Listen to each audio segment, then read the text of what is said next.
Hey there, welcome aboard. So we're going to clear up any kind of confusion today.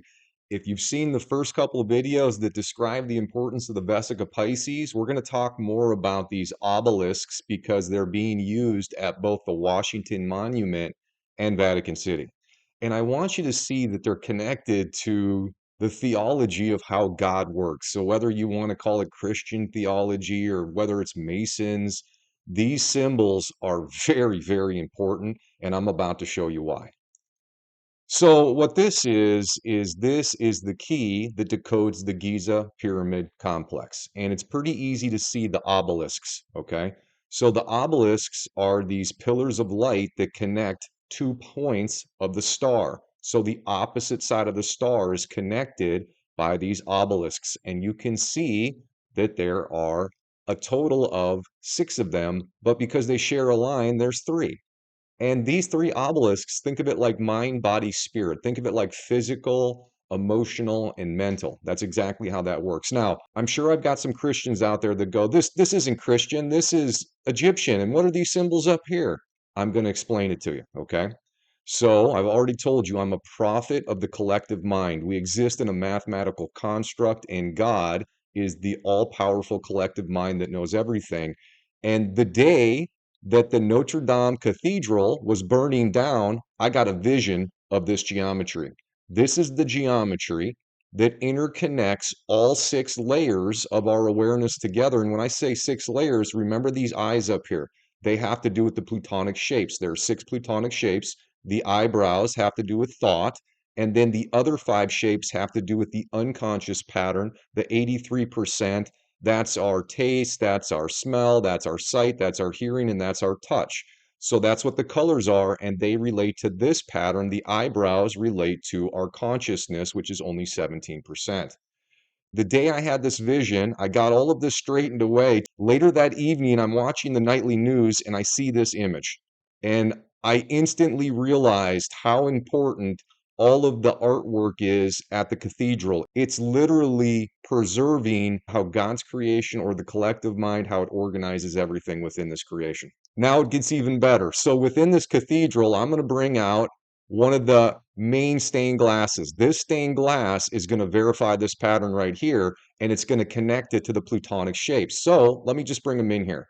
So the first plutonic shape, that's thought. That's this right here, conscious thought, 17%. That's at the center of the pattern because, of course, if we're going to consciously become aware of this pattern and this geometry here, we got to start at the middle and we're going to work our way out.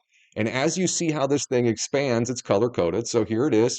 You see how what I've done is now I'm doing the inner perimeter of the 6-pointed star. And look at how perfectly it matches with this geometry. Now, this is worth mentioning. If you look between these 2 circles, you're going to see that there are 8 smaller circles here.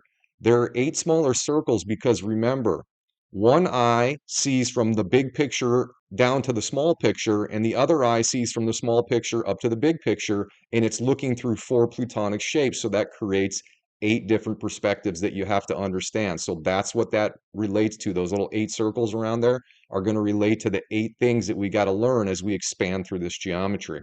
So now you can see too that I've got the octahedron over here in between the section where it's the orange. This is located between where it's the purple. Okay, let's keep moving here. So the next dimension out, now we're at the outside edge of the 6-pointed star.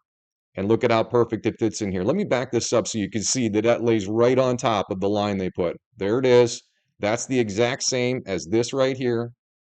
And then you're going to see that I have a separate line right here. There it is. There's the separate line right here. These are just exact proportions.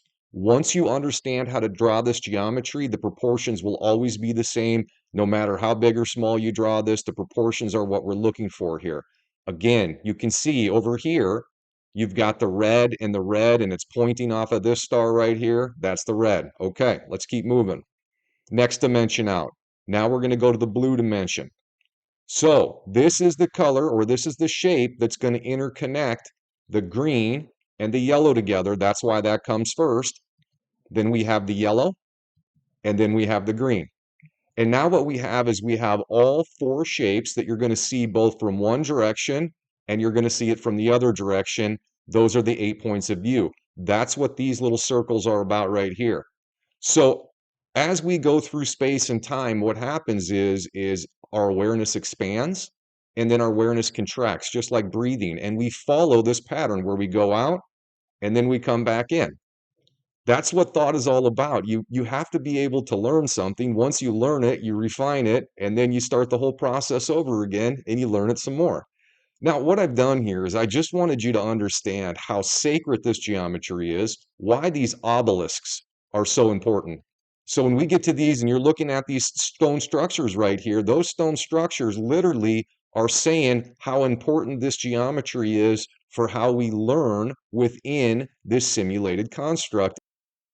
Okay, so let's move on to part two now. Part two is going to connect the design of the Giza Pyramid complex to what the objective of this simulated reality is. So I brought in this graph because it clears all this clutter away.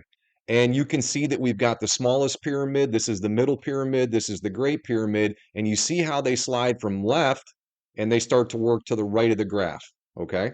Now, the S negative and the W negative, that has to do with the masculine perspective. The S positive and the W positive, that has to do with the feminine perspective. So in the beginning of how this works, it's masculine dominant. In fact, we're supposed to come at this from the fight or flight perspective. That's what the masculine is, fight or flight. The feminine is, let's not fight anymore. Let's not avoid responsibility anymore. Let's figure out how to work and cooperate together. And that's what we come to at the end. Now, when you think about where we are in our world, women have been discriminated against for as long as I can remember and history can show us, and they're still being discriminated against right now. In order to have a balanced reality, in order to be part of the light, you have to take masculine and feminine and you have to balance them together. So if we're looking at masculine and feminine here, this is we have to agree on how to take care of our physical body and how to take care of our relationships, our interpersonal relationships. And when we look up here, the blue, this is how we take care of the bigger picture, how we help to create better, more equal balanced societies, how we manage our resources and take care of our environment. And it has to have equal parts masculine and feminine. That's where the light is. And right now, it's so obvious that our world is being dominated by this perspective. And the longer that happens, the more destruction that we're going to experience. And I promise there's no way around this. So the last stage of this is to graduate, let go of our selfishness and all of the things that we try to do to control and create imbalance. See, if it's masculine is dominant, that's why our reality is going downward. If the feminine awareness is dominant, the same thing would happen. There has to be perfect balance between these two things. And the Giza Pyramid complex is literally just letting us know how this works. So you can see that the color purple is where we start. That's unconscious control. And then what we have to do is we have to work through fighting and trying to take each other over. And then we get into strategy and manipulating. And then what happens is we realize, wow, we all lose when we do this, and we start to understand this perspective right here, which is the feminine perspective of the mother. And then we realize what happens to societies when we don't treat women respectfully. What we do is we create future mothers that have never been respected, and that's the downfall of any society. So the answer to the question is women have to be treated with dignity and respect. And half our population is women. They're going to love this. Now, the Sphinx is about transformation and thought. You have to connect the daughter and the mother together. And to connect the daughter and the mother, we have to have societies that are built around creating women that are loved and respected. So, the design of the Giza Pyramid Complex explains why we start out negative or more masculine dominant. That masculine dominance has to happen, it's part of expansion. So, it's an unfortunate part because what we do is we learn through suffering when we do it this way, but that's how this happens. So it's essential. But once we get to the place where we understand what this is, the suffering's supposed to stop. We're not supposed to continue to act this way anymore. We're supposed to mature, come together, create peace and prosperity. Now you understand when a prophet like me shows up and they predict that we're going to have this golden age where everything's going to come together. That's exactly what's going to happen because every participant is now going to understand there are consequences and serious penalties for anybody who continues to want to function in a dysfunctional way. Dysfunctional meaning trying to manipulate, push your way through, and not being willing to balance with all of the other participants we exist with. Super important people understand this, and you can tell how much work we have to go here. We are going to have to completely redesign societies in order to make sure that all the families and all the mothers and all the communities, that's what this is about.